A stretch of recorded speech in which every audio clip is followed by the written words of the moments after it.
ओम नमो भगवते वासुदेवाय।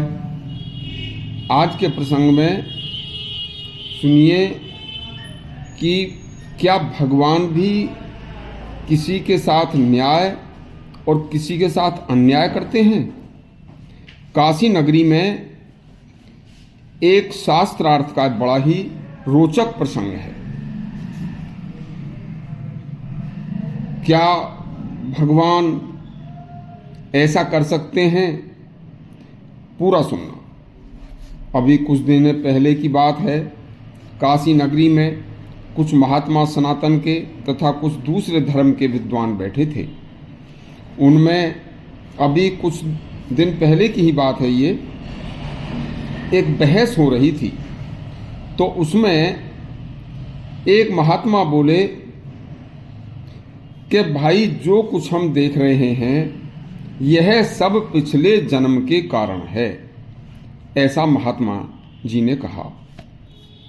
तभी दूसरे धर्म के विद्वानों ने कहा, अरे भाई, दूसरा जन्म तो होता ही नहीं है।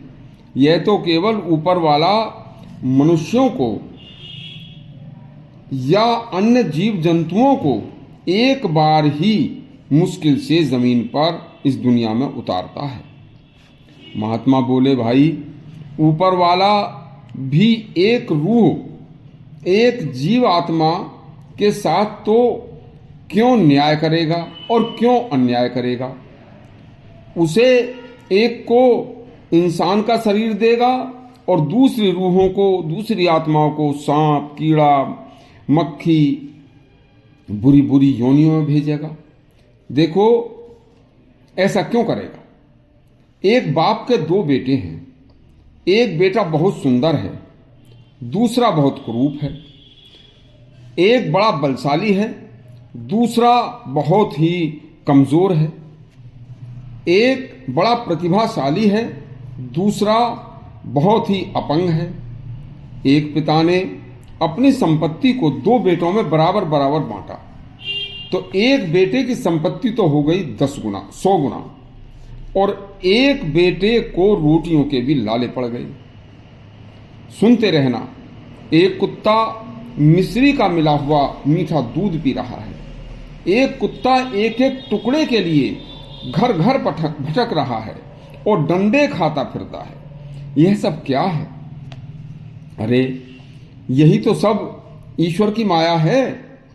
एक कीड़ा सड़े हुए घाव में, सड़े हुए मांस में तथा गंदी नाली और मलमूत्र में पैदा होता है। एक मधुमक्खी फूलों का रस पीकर शहद बनाती है। कोई सांप बनकर सारे जीवन कष्ट भोगता है, तो कोई कोढ़ी होकर दुख ही दुख झेलता है।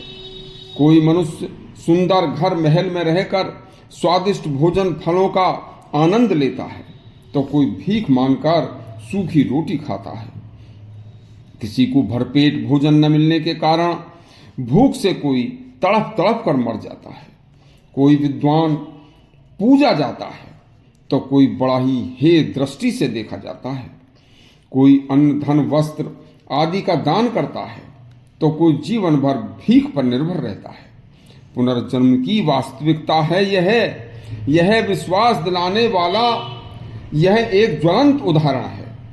इनका समाधान वही योग शास्त्र का सूत्र है, अर्थात व्यक्ति ने इन दृश्यों को इस जन्म में बेशक नहीं देखा हो, लेकिन पूर्व जन्म में अवश्य देखा है। ईश्वर जब किसी आत्मा को पृथ्वी लोक में भेजता है, तो उसने अपने इससे पहले जन्म में क्या किया था, उसे का अनुसार उसको दूसरे कर्मों में, दूसरे कार्यों में होते हुए उन्हीं कर्मों के फलों के अनुसार अगला जन्म में मिलता है। घाव में सड़े हुए मांस में पड़े हुए कीड़े भी जीवात्मा है। उन्होंने जो पूर्व जन्म में दुष्कर्म किए हैं, उसी के फलस्वरूप मवाद में पैदा होकर कष्टमय जीवन उसी में मरेंगे, उसी में पैदा होंगे। तरह तरह से कर्मों के फलों के अनुसार ही कुत्ता, बिल्ली, चिड़िया, परिंदे, सर्प आदि योनियों में जन्म मिलता है, और यह सब पूर्व जन्म में किए हुए पापों का फल है।